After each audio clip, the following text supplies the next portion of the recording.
Chapter 4. Well-Behaved Unicorns. Celestia and Diamond Waves crossed under the gilded archway sign that read Monocolt Magic Academy, tore through the doors, and galloped inside the school's main atrium. Celestia braced herself for an attack, mustering her remaining strength from the day's journey to defend this land from mortal peril. She just couldn't believe it was happening before. She'd even had the chance to sit down and have some Monocoltian apple cider. "Halt!" Celestia shouted into the void. Her beautiful mane and tail billowed out behind her as she searched the cavernous main entry for a menacing beast. "Let it be known that any creature that threatens any citizen of Monocolt must answer to me, Princess Celestia," she bellowed. Celestia almost didn't recognize her own words, which sounded more like the tone of Princess Luna's when she had become Nightmare Moon than the gentle melody of her own voice. But a young pony was in danger, or was the poor student that had signaled the alarm with an innocent scream. Hopefully they were unharmed and concealed somewhere, awaiting rescue. Celestia scanned the room. The Duchess had disappeared. "Eek!" Another scream rang out, echoing down the empty school hallway. Celestia spun around. There was nothing there. Could Discord have followed Celestia here to play a prank on her? She recalled a time when the naughty Draconis had covered himself in something called Invisipaint and followed her for an entire week, whispering everything she said right after she had said it, just to amuse himself. At the time, Celestia had thought she was going crazy. Right now, she thought it was unlikely that this was any sort of trick. The screaming suddenly stopped, followed by the sound of hooves and the muffled voice of Diamond Waves. "Now, what did you learn from this?" she hissed. Celestia followed the sounds to find that there was no monster at all, just a her friend, looking upset. "I'm sorry, I needed a snack. My tummy was grumbling. I couldn't think that The colt shifted back and forth on his hooves as he looked up at the headmistress. His eyes darted up and to the mirror and back down to the floor. I learned to never leave class without a pass, or you could get attacked by a fake spider spell." Diamond Waves leaned down towards the colt. "Repeat it again, just how I taught you." "Rainy air," the Duchess said, jaw clenched.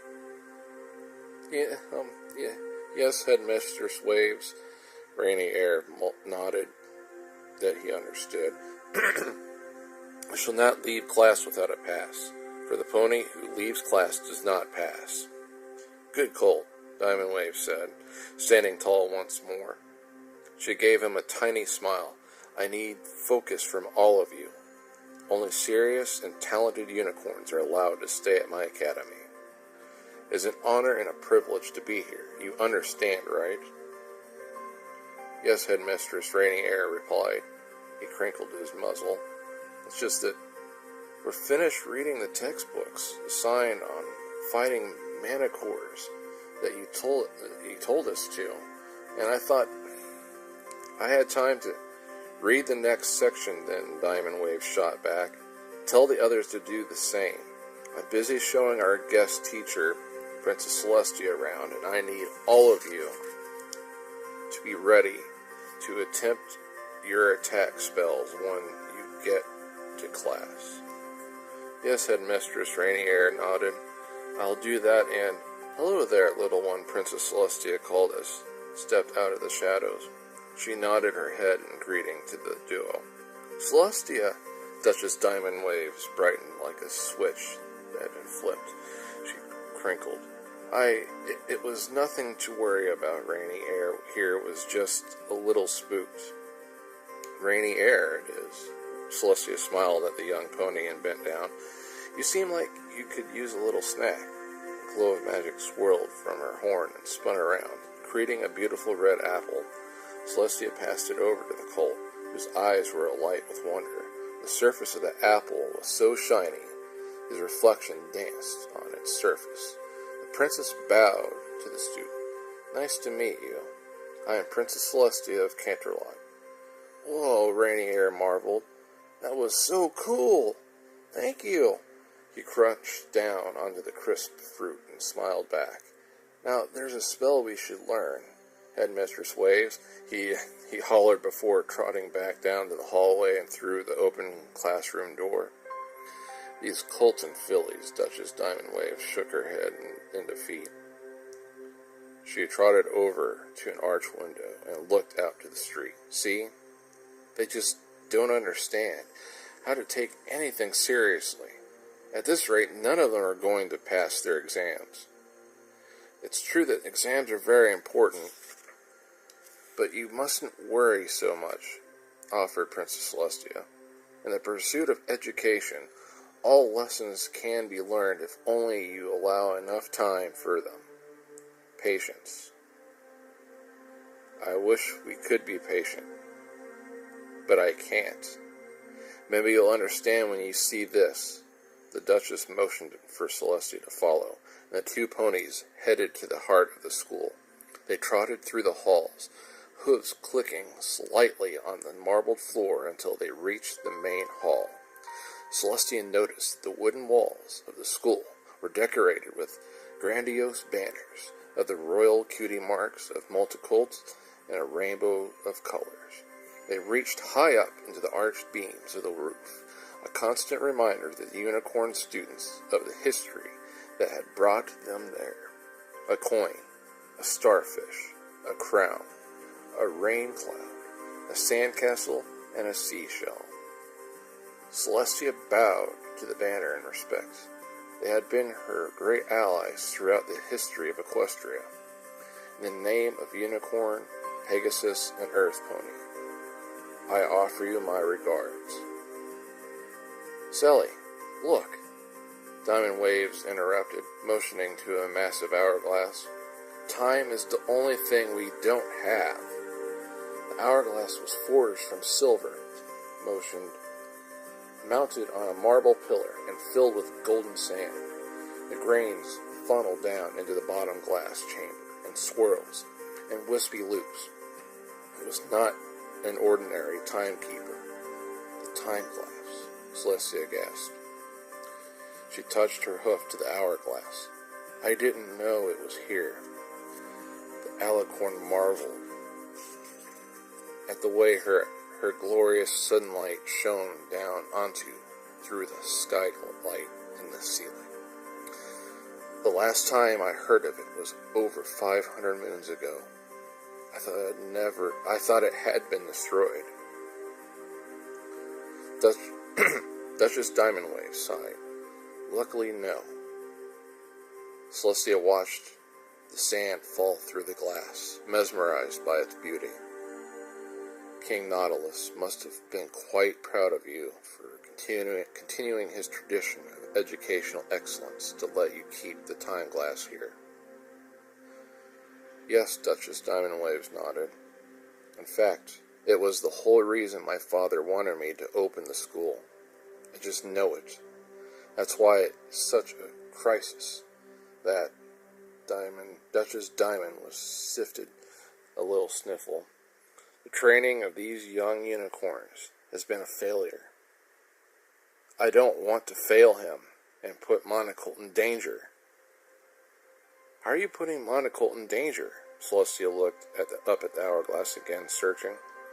But she saw nothing of threatening energy surrounding the time glass, just a gorgeous sculpture made of metal and glass and carved with images of Monocolt's history. They were pictures of stars scattered onto the sand shoreline, waves crashing against the cliffs, and ponies of the region standing together in reverence of it all. "The sands of time are about to run out," Diamond Wave said. She pointed to the swirling sand. She leaned in close to Celestia, eyes wide with terror. Lowering her voice to a whisper. When they do, it is said that the ponies and monocolts will have to protect the borders from a great invasion of beasts. Celestia frowned. In all my moons, I have not heard this legend. I understand the time glasses to be nothing more than a magical object that kept the days of the calendar. Why did you never speak of this threat, Duchess? Diamond Waves began to pace back and forth, her nerves trying to escape through her hooves. I thought we had at least another circle of comets before the event. That's what the ponies in the northern prance say. But I was wrong. I thought we had more time to impress upon these youths that they need the train, because it can only be daughters and sons of this land that can fulfill this destiny to protect us. Diamond Waves gestured to the main hall, lined with classroom doors. Thank goodness you are here to fix everything, Celestia. You're my only hope. Celestia looked up at the hourglass once more and back to the panicked expressions on her friend's face. I'll do what I can. Thank you for understanding. I need every student to pass the Beast Defense Spells exam on the next try. If not, I've failed. Diamond's face grew stern. As an educator and as a protector of monocolts, Celestia and Diamond looked up toward the last banner in the sequence. It was the same color as Diamond Wave's beautiful mane, and the emblem of a seashell. Stitched onto it was a mark that graced the Duchess's very own flank. She was destined and determined to protect this land, no matter what. She would. Celestia.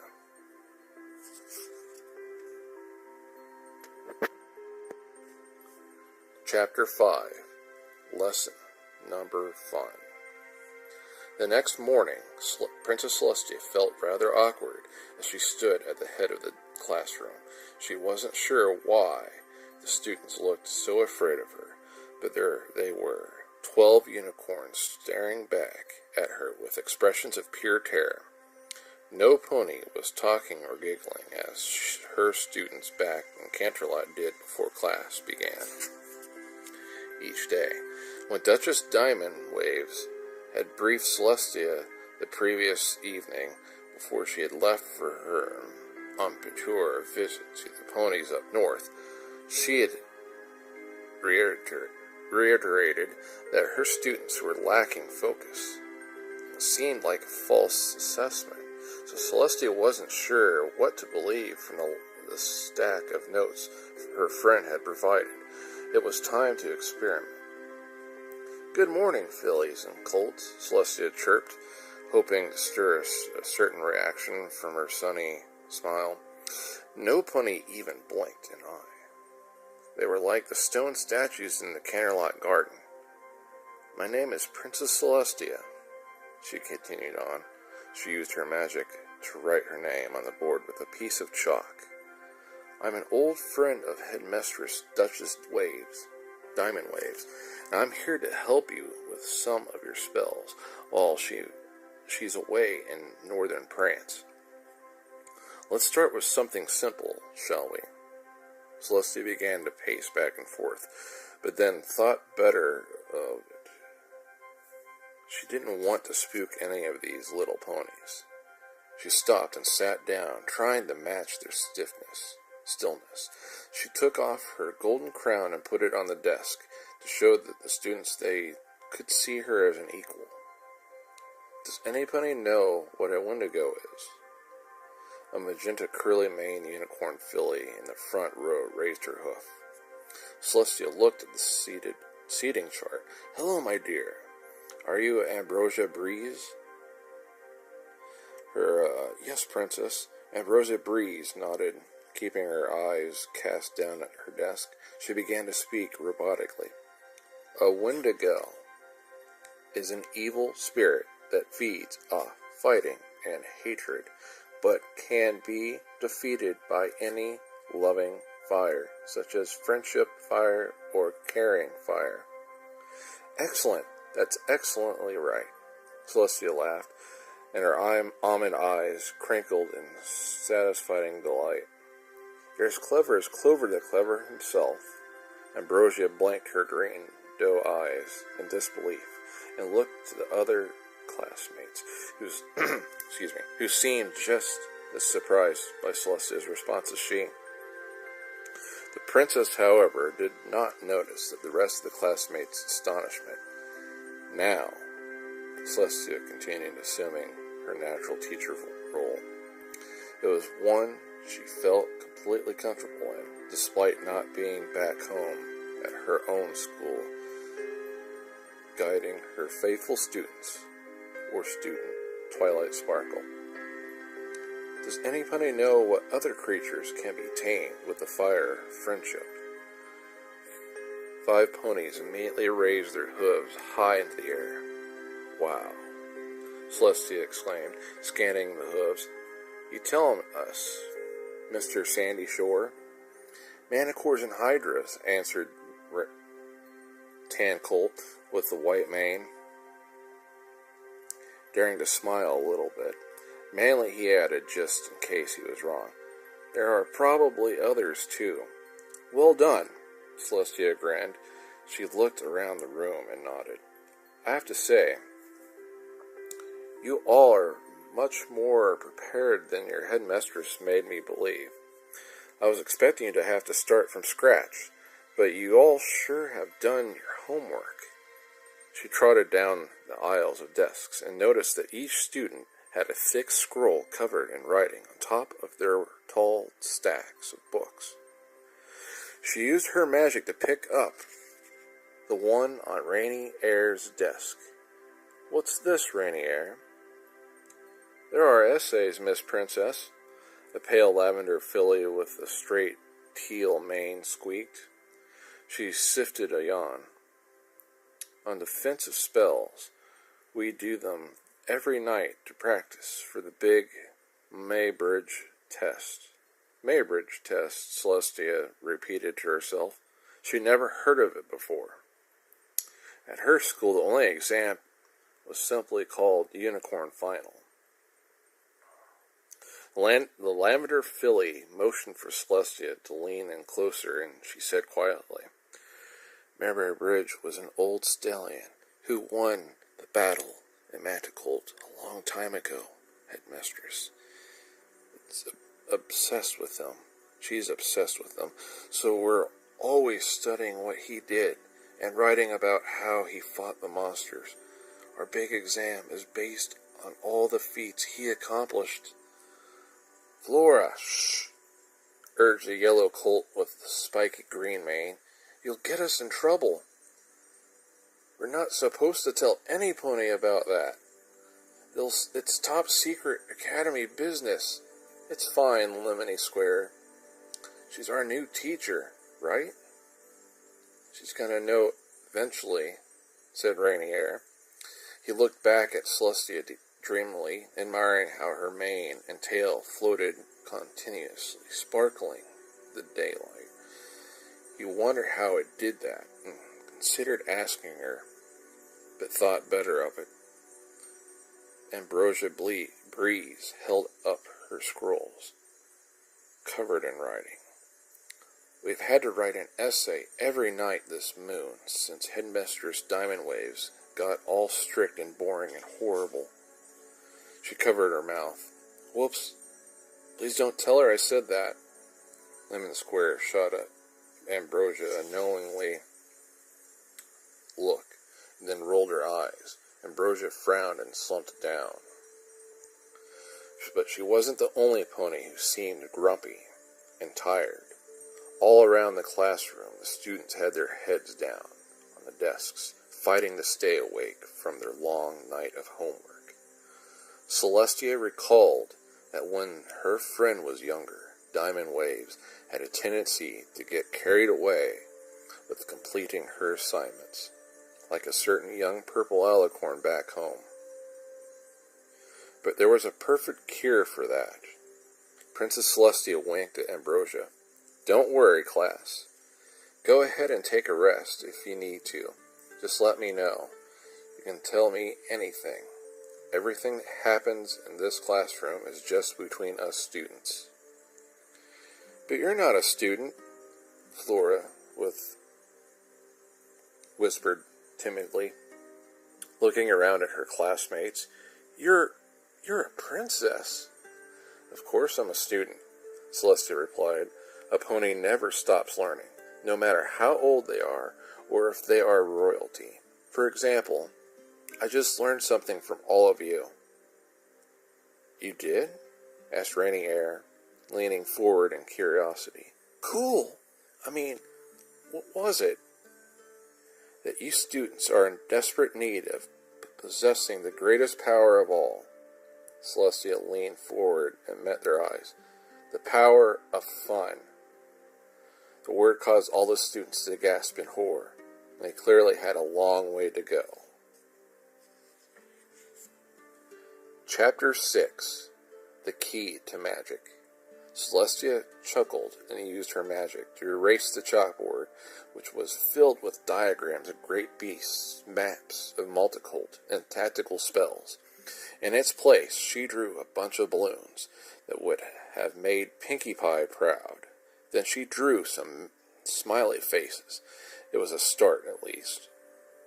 Fun, the students whispered to one another. But this is school time. The headmistress would be so mad at us if we had fun. Who can tell about some of the things that are fun to do? Celestia queried, ignoring the protest and continuing to use her magic to do away with everything that looked serious or boring. Swish, a bunch of posters on proper unicorn spell casting posture flew out the window. Swoosh, a banner that said, "Studying is the key to magic," folded into a banquet of paper flowers and a bouquet of paper flowers, and landed on the teacher's desk. Ooh, I know, Sandy Shore raised his hoof. It's fun when I finish my essay for the night and my mom says I get to brush my teeth before bedtime. Yeah, agreed a pink filly with a straight mane. I love that. All those minty, bubbly dancings and things in my mouth are cool. Celestia cocked her head to the side. I suppose taking care of yourself is satisfying. Yes, but what else makes you happy? I like raindrops on roses, Rainy Air said with a casual shrug. But that's more of a favorite thing than a fun thing. Getting a little better, Celestia encouraged. But think bigger. How about galloping on the beach with the wind in your mane, or singing songs with your friends around a campfire? The class considered this. A few young unicorns looked as if they were straining to remember what a campfire was. Or maybe they actually didn't know what a campfire was. I like the sound of those activities, Theory, Flora squeaked. Her already big eyes began to widen even more. But what if you're doing one of them and then you get in trouble for not doing your homework instead? The students all nodded in agreement. This was much worse than Celestia had thought. She needed something to truly light the fire in their hearts of these students to get them to loosen up. There had to be another strategy, a way to speak through the students' language. Every pony, I'd like you to pair up into partners with your essays. You're going to practice a friendship's fire spell. We are? The ponies erupted into the flurry of whispers. That's a hard one. No pony's ever done that. I'll give it a shot. Ambrosia Breeze trotted over and sat down next to Flora, using her magic to pass her essay over. Sandy Shore and Rainy Air paired up as well. Soon the whole class had found partners. They looked up to Celestia, eagerly awaiting their next instructions. Ooh, are we going to read each other's work and critique it first? Ambrosia Breeze shouted. Because we've done that many times before, and we're very good at it. Just so you know, Ambrosia grinned and added, by the way, this whole thing where we all talk without raising our hooves is awesome. It's so freeing. Ambrosia put her hoof to her mouth. Don't tell the headmistress I said that, though. No, Ambrosia. We're not going to read the essays. We're going to do something a little different this time. Celestia walked over to Ambrosia and Fiora and went down to meet their faces. I want you two to tear up each other's work. Some pony in the back of the room dropped a textbook. Princess Celestia giggled at their shocked faces. What? The two ponies shrieked in disbelief. But we'll get in so much trouble. Across the room, Sandy and Ranny were paralyzed with shock as well. Ranny held his essay close to his chest, protectively. And we worked so hard. Sounds risky, Celestia nodded with a sly look. But kind of interesting, right? A moment passed where no pony knew what the correct answer was at all. Was this a trick? Or a test that had been set up by Diamond Duchess Waves so to see if they would succumb to such temptation? It does, Fiora finally said, much louder than anyone else she had ever uttered in her life. Her voice didn't even squeak. It caused every pony to jump a little. And Ambrosia Breeze shot her partner an offended look. I mean, it sounds kind of different and scientific for learning purposes. And never mind, Fiora whispered, retreating back to her seat. Well, I'll give it a try. I'm not afraid of anything. Ambrosia Breeze snatched Fiora's essay and used her magic to shred it into tiny pieces. Rip, rip, rip. They floated down to the ground pitifully, landing in a sad pile on the ground. Fiora's jaw dropped. She hinged over and tore Ambrosia's scroll out of the air with her hoof. Fiora showed no mercy, doing the exact same thing until both essays lay in one heap in between them. The whole class went silent. All that work gone, said Ambrosia Breeze, breaking the silence. She looked down in horror at the pile of paper. So much research lost, Fiora whispered, her lavender face the picture of true horror. Every pony leaned in, not wanting to make even the slightest move. A few moments later, Fiora started to giggle. Ambrosia couldn't help but join in. Then the giggling quickly evolved into full-blown laughter. Soon the whole class was laughing and tearing up one another's scrolls. It was a confetti explosion of essays, and one by one, as the papers were destroyed, small blue-hued flames began to rise from the ruins. Celestia smiled at the class. See, students? You did it. The fire of friendship defense burns.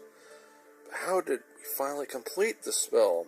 Rainy Air asked, gasping at the little blue heart-shaped flame rising from the remains of his paperwork. We've been trying to do this one for ages. That's because it can only come from the bravery of two ponies offering friendship to each other, despite a personal sacrifice. Celestia explained. You all banded together, even though you had something to lose. Slowly, smiles began to show up on the students' faces, and the classroom began to warm up as if it were a new dawn. And it wasn't from all the flames.